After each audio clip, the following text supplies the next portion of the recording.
Hey everybody, welcome to another edition of the Carter Hour. I want to begin to take apart the 4000 LaserJet, and there's a lot of pieces that come off this, so we're going to want to take care to make sure that we know where each and every part goes. And it's not too hard with these. Basically we're removing the outer shell, and we want to get to the innards so we can take out the scanner, get the insides pretty clean. And so what we're going to do first is I'm going to take this door off,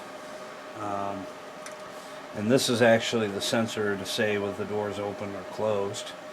And so as I can recall, and I'm going to have to get my tiny screwdriver out here because we're going to need that.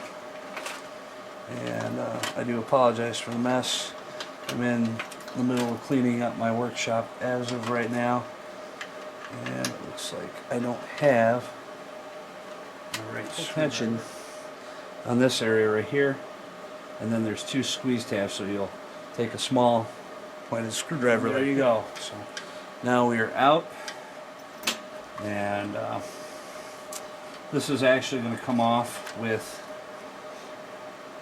this other top piece.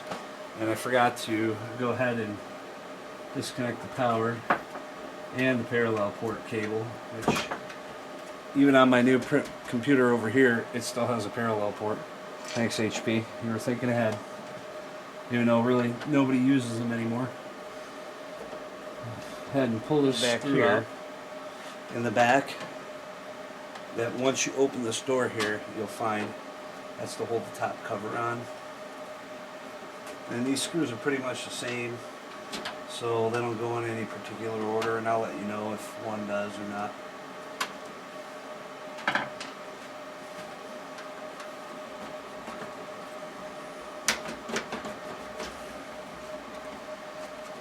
Oh, we're missing one more. There's one screw here in the doorway. I want to make sure we get that one as well. This top should come right off, unless we're having an issue with anything locking together here.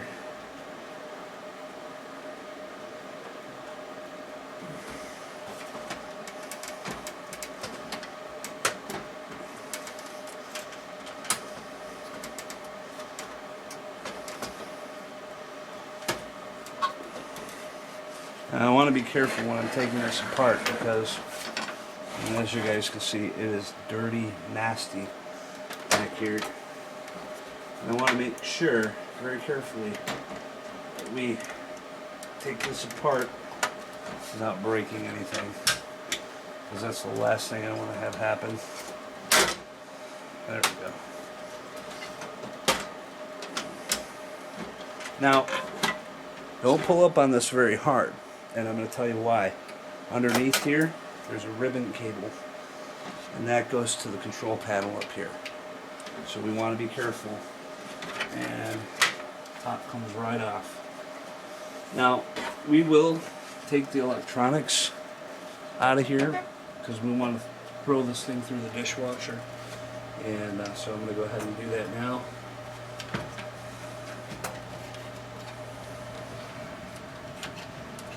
There we go. So that's the electronic piece.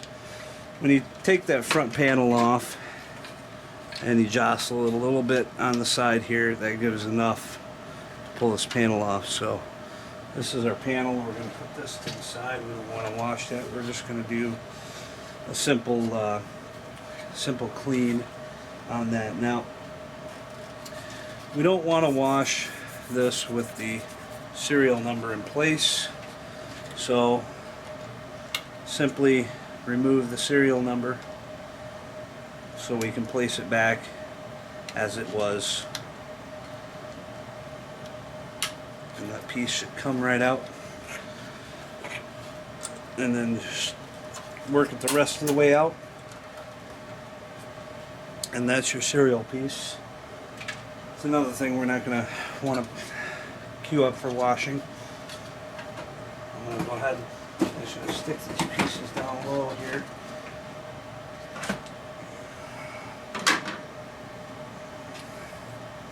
Now this becomes a very complicated piece right here, and as you can see, it's just unlimited dust. Now, we've opened ourselves up to the scanner, so to remove the scanner we'll have to remove 4 screws, unplug it here, and unplug it here. There's 3 different connectors, and then that will bring the scanner loose.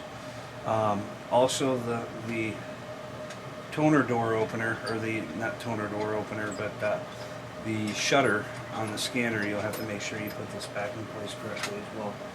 So we're gonna start removing the rest of the panels because it's about that time. And all you have to do to get these side panels off once everything else is taken apart is simply door down in front. There's your side panel. Now look at the fan. We will address that as well. And the fan filter will actually be going into the wash as well.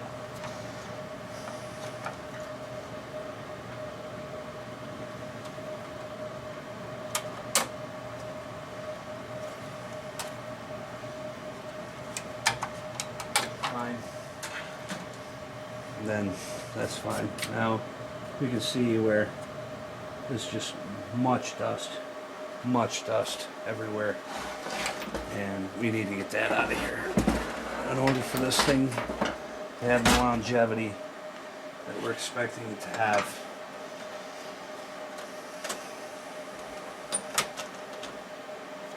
Alright, and that's the other side panel.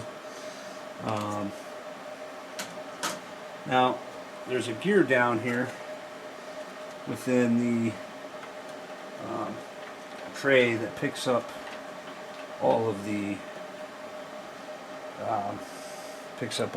paper, and it's actually spinning, so I'm gonna probably have to take this down, take it apart even further.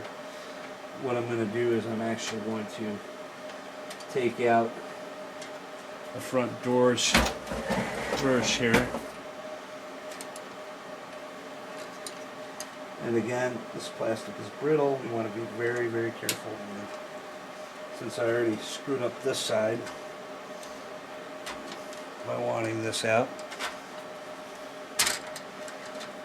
go ahead and take this drawer out. So all you got to do is 2 tabs here, but as you can see, I kind of broke that, and I will Gorilla Glue that in place once we're complete. And I'm going to go ahead and take that out.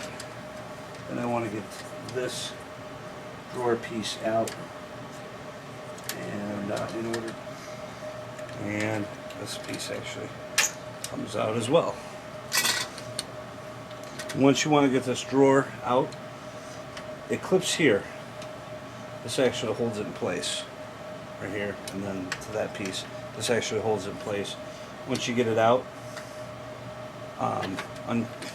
goes down, comes right off, and you pull it to the left, and there's your piece. And you're probably going to ask me, will this piece hold in by itself? Yes, it will. Unless one of these nubs gets taken off, it will hold itself in there by itself. Now, this is the pad.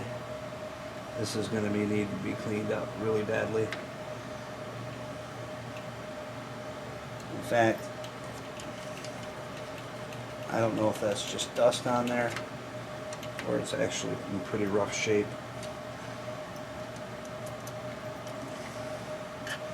So, pretty much stripped it down.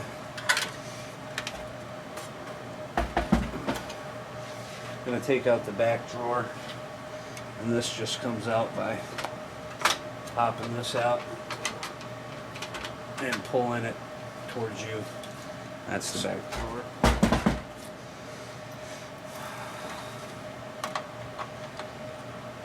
You pull these tabs. Now let's start with this one first. Pull that off. User screw.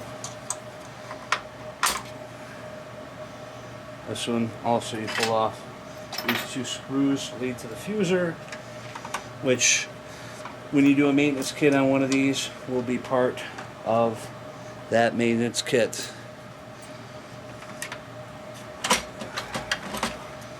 So this is your fuser right here. It's a little dusty, but we shouldn't have to really replace the fuser kit for a while. It should be doing its job once we clean up everything, but I mean it's just a nominal amount of dirt, dust, and this one's definitely going to be a more advanced teardown than what I even expected it to be. There we go. Alright. What you got to do is you got to wiggle it a little bit if it's spinning there for a while, and then you turn this and I'll show you that.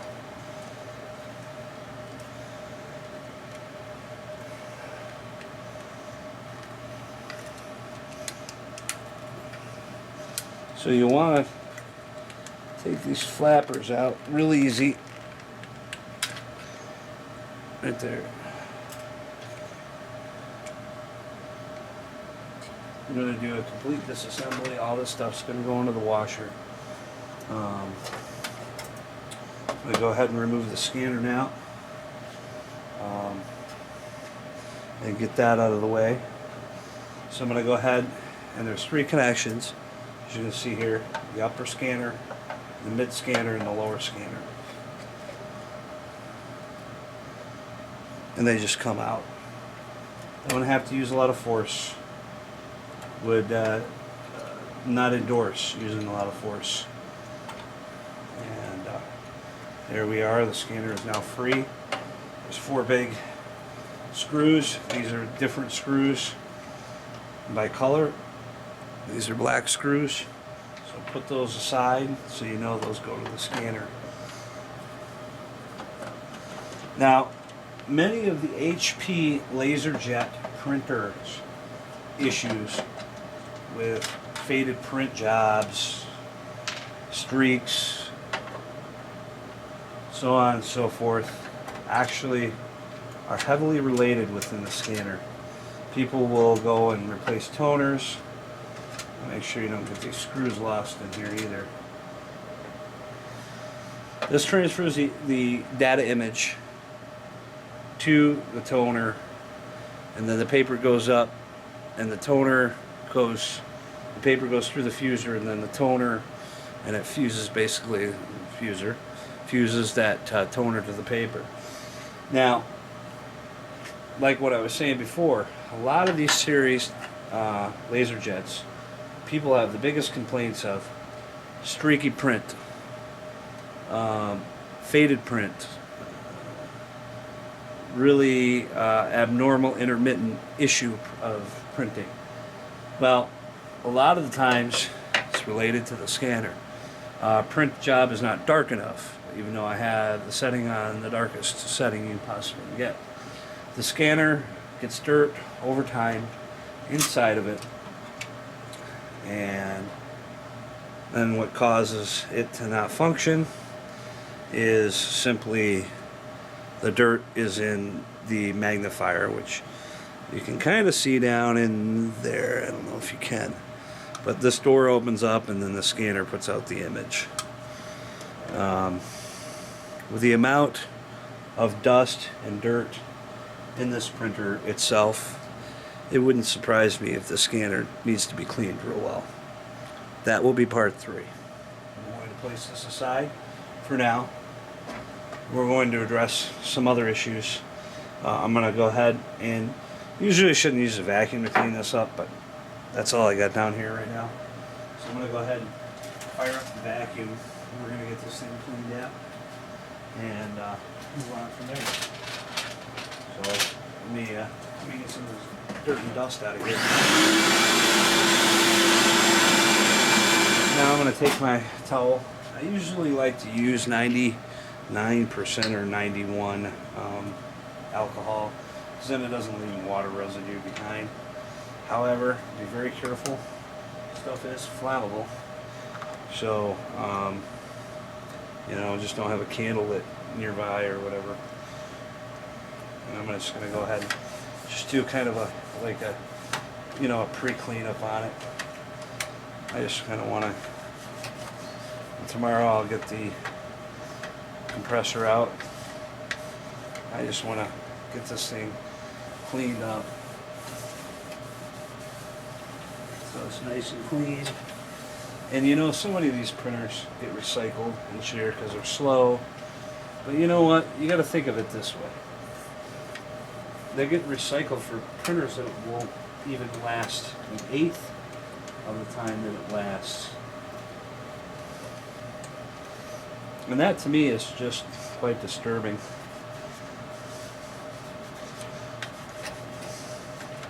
And I like resurrecting old printers. I mean, I'm going to have to get these panels off too. But, you know, I like to just kind of give it a second chance at life. And, you know, if these printers are taken well care of, they'll never break down. I mean, this is when HP was actually really good, and they still are. I mean, they still are really good, make a really good printer, but you can't buy their cheap stuff. You gotta get into the business class stuff that, you know, a lot of people can't afford to buy, and that's why they end up throwing them out every time it's time for a new cartridge or something.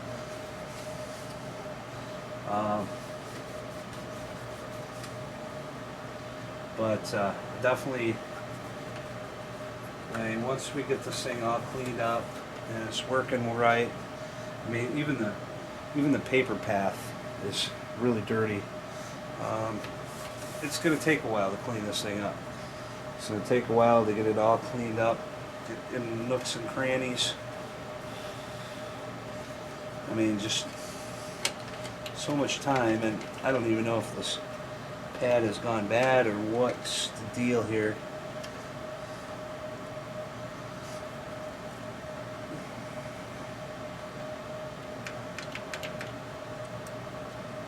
I just want to get a majority of this crap out of here. It's going to be a couple-day project.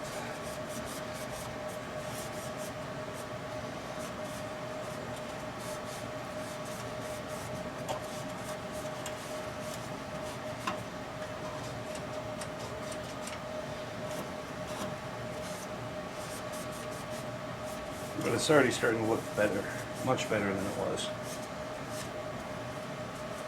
So I'm going to go ahead and stop us right now from there, because that kind of covers where I'm taking this scope of the video to.